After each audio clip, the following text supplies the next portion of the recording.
So to write equivalent expressions, what you have to do is you have to first write one expression and then simplify it.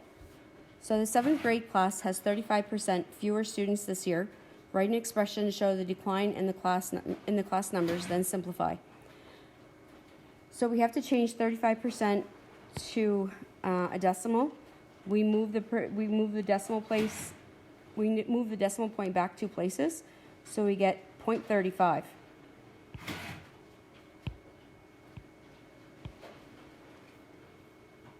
So if it's 35% of the class, we do 0.35x.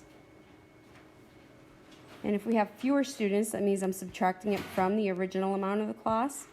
So x minus 0.35x, because I have the amount of the class, minus 35% of that class.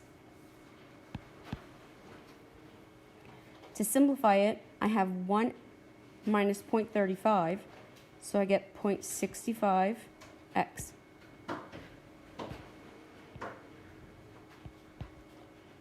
There I have 2 equivalent expressions.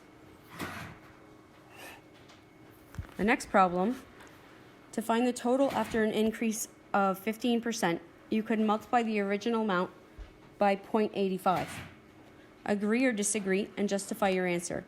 To do that, I first have to write my equivalent expressions.